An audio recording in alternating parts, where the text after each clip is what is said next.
दोस्तों, मैं Mohan Tiwari, founder and director Ismail electronic institute, Mandwadi, Varanasi. आज मैं अपने विषय इलेक्ट्रॉनिक्स में कुछ चीज़ों को बताना चाहता हूँ, जिसमें पहला चैप्टर आज मेरा रेजिस्टेंस है। रेजिस्टेंस इलेक्ट्रॉनिक्स या इलेक्ट्रिकल्स में लगने वाला एक चिप लेवल पार्ट्स है। तो रेजिस्टेंस तो ख़ास तौर से 3 प्रकार के होते हैं, लेकिन आज का मेरा चैप्टर कार्बन रेजिस्टेंस के बारे में है, जो ये बताना है उसमें कुछ कलर्स की पट्टियाँ दी होती हैं। उन कलर की पट्टियों को हम देख करके कैसे पहचानते हैं कि यह रेजिस्टेंस कितने मान का है। इसके लिए हमें कुछ रेजिस्टेंस की ज़रूरत है, जो आपके सामने मैं यहाँ दिखा रहा हूँ।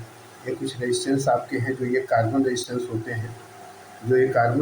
होते हैं, जिस पर आप देख रहे हो कि कार्बन की पट्टियाँ दी हुई हैं। इस कार्बन रेजिस्टेंस में कुछ कलर की पट्टियाँ दी हुई हैं। इस कलर की पट्टियों से ही हम पहचानते हैं या जानते हैं कि ये रेजिस्टेंस कितने मान का है। इसके लिए हमें जानना है कि रेजिस्टेंस में प्रयोग होने वाले टोटल कितने कलर होते हैं। तो मैं आपको बता दूं कि टोटल कलर जो इसमें होते हैं वो 10 कलर होते हैं। 10 कलर होते हैं, जिसमें काला, भूरा, लाल, नारंगी, पीला, हरा, नीला, बैंगनी, स्लेटी और सफ़ेद रंग के होते हैं, जिनको मैं इंग्लिश में भी लिख दूँ black, brown, red, orange, yellow, green, blue, violet, grey और वाइट। ये जितने भी कलर्स आपके सामने जो मैं लिख रहा हूँ, ये सारे कलर्स आप यहाँ देख लें। ये सबके अपने एक कोड होते हैं, जिसमें काला का 0, भूरा का 1, लाल का 2, नारंगी का 3, पीला का 4, हरा का 5, नीला का 6, बैंगनी का 7, स्लेटी का 8 और सफ़ेद का 9 होता है। अब ये हमारे 10 कलर हैं। इस 10 कलर के ऊपर ही हमारे रेजिस्टेंस का मान कलर के अनुसार दिया रहता है। जैसे मान लिया जाए कि एक रेजिस्टेंस कार्बन रेजिस्टेंस आपके पास है, जिसमें कुछ ये रंग की पट्टियाँ दी हुई हैं। ये रंग की पट्टी एक तरह से देख लें, ये दिया हुआ है। अब ये मान के अनुसार रेजिस्टेंस पर रंग की पट्टियाँ अलग अलग हो सकती हैं, जिसमें आपको सबसे पहले ये देखना है कि हम इस रेजिस्टेंस में कलर पढ़ें किधर से। तो कलर पढ़ने के लिए ध्यान दीजिएगा कि ये जो आपके 3 कलर की पट्टियाँ जो दिखाई दे रही एक तरफ हैं और एक पट्टी आपकी अलग है। जो ये पट्टी या तो गोल्डन कलर की होगी या फिर सिल्वर कलर की होगी, गोल्डन या सिल्वर कलर की होगी। आप यहाँ देख लें, जिसको मैं लिख रहा हूँ जो है। अब आपकी जो ये 3 पट्टियाँ, इस एक पट्टी से अलग जो आपकी 3 पट्टियाँ हैं, तो जिधर ये गोल्डन या सिल्वर कलर की पट्टी होती है, उसके विपरीत साइड से हम पहला रंग, दूसरा रंग और तीसरा रंग पढ़ते हैं। कभी भी हम बीच में से कलर नहीं पढ़ते हैं। जब पढ़ते हैं तो हम किनारे से पढ़ते हैं।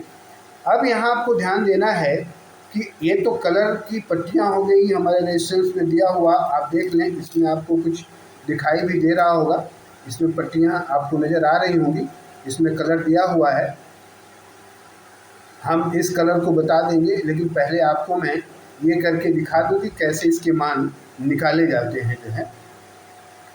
तो अब ये पहला रंग, दूसरा रंग और तीसरा रंग, मान के अनुसार ये तीनों रंग कोई भी हो सकते हैं, जैसा इनका मान होगा। जैसे पहला रंग मान लीजिए कि भूरा है, दूसरा रंग मान लीजिए काला है और तीसरा रंग मान लीजिए नारंगी है। अब इसका मान आपको निकालना है कि इसका मान क्या होगा। तो इसका मान आपको जानने के लिए आपको बहुत छोटा सा एक शॉर्ट नियम बस जानना है कि जो पहला रंग है, पहले रंग का जो मान है वह लिखें। तो पहला रंग आपने देखा भूरा है, और भूरा का आपने देखा कि कोड या कलर कोड उसका जो है 1 है, तो आप यहाँ पर 1 लिख दीजिए। जो भी पहले रंग का मान आता है वो आप पहले लिख दीजिए। फिर दूसरे पर आइए, यहाँ भी वही चीज़ करना है। दूसरे रंग या दूसरी पट्टी का जो मान है वह भी लिख दें, वह भी लिखें। यानी दूसरा रंग काला है तो काला का आपने देखा कि कलर कोड या उसका जो कोड दिया हुआ है वो 0 है, तो उसके बगल में आप क्या करेंगे, दूसरे रंग का जो कोड है वो आपने लिखा। तीसरा जो नियम इसका है, जो तीसरे कलर का है, इस तीसरे पे ध्यान देना है कि तीसरे रंग के मान के बराबर उतना शून्य लिखना है, उतना 0 या उतना शून्य लिखना है। मतलब तीसरा रंग आपके सामने दिखाई दे रहा है कि नारंगी है, तीसरा रंग आपने देखा नारंगी है, तो नारंगी का जो कोड है आपने देखा कि नारंगी का कोड 3 है। क्या है, नारंगी का कोड आपके सामने 3 दिखाई दे रहा होगा। तो इसका आप जो भी कलर है उस कलर के मान के बराबर उतना 0 लिखेंगे। यानी नारंगी का कोड 3 है तो आप इसके सामने 30 लिखेंगे। 30 आपने देखा, भूरा का जो मान था मैंने यहाँ लिख दिया, जो यहाँ पर दिया हुआ था।